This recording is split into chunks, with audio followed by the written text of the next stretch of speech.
Speed Air Quad 9. Les suspensions Öhlins, donc fourche et amortisseur, réglables en détente, compression, précontrainte. Évidemment super efficace sur circuit, a priori sur route moins confortable. Étrier monobloc Brembo, évidemment ça freine fort.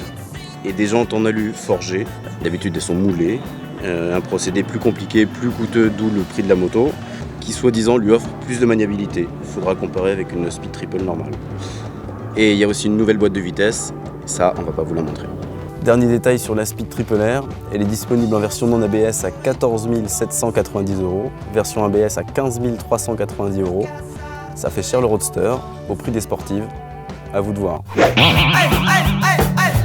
Oui, une très bonne affaire, C'est une moto qui est exclusive, avec des pièces que si toi tu devais les mettre sur la moto, tu en aurais pour beaucoup plus cher, d'une part.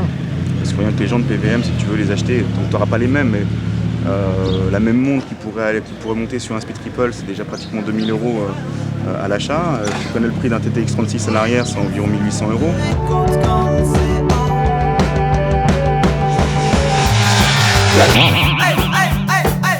Alors les gars, la Speed Triple R, adaptée à tous les gabarits? What you think? Yeah, good for me. Good for you? I think this bike is too small for you. Ça va, mais pas pendant des heures. Allez, je l'emmène. Non, c'est une vraie sportive. Ça a été développé aussi pour être utilisé sur la route.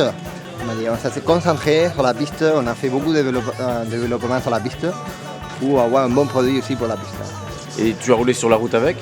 Bien sûr. Qu'est-ce que ça donne? Comment elle se comporte? Je pense que tous les matériels qu'on a mis sur cette nouvelle moto ne va pas en contre de ce qu'on veut sur la route. On n'a pas mis une puissance énorme, pas raisonnable sur la route ou des suspensions, settings de suspension radicales ou une géométrie. Tu veux dire qu'elle n'a pas assez de puissance, c'est ça? Non, non, parce qu'il y a des motos qui ne sont pas raisonnables sur la route. C'est pas une superbike évidemment, avec 180 ou 200 chevaux qu'il y a des motos aujourd'hui, non? Et je sais que tu as roulé aussi avec des Daytona R sur le circuit de Calafate. Ouais. Et donc il y avait combien d'écart au chrono entre une Daytona R et une Speed Triple R?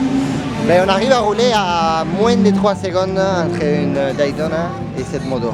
2 secondes et demie environ. La Speed Air, elle est mieux que la Speed. Étonnant, non? Avec des super suspensions, des super jantes, un super freinage. Non, c'est pas étonnant. Après, ça reste une super meule, gavée de coupe, un châssis super agile, ça manque un peu d'allonge, un peu de puissance par rapport à une Tuono. C'est une super moto, à 15 000 €, heureusement.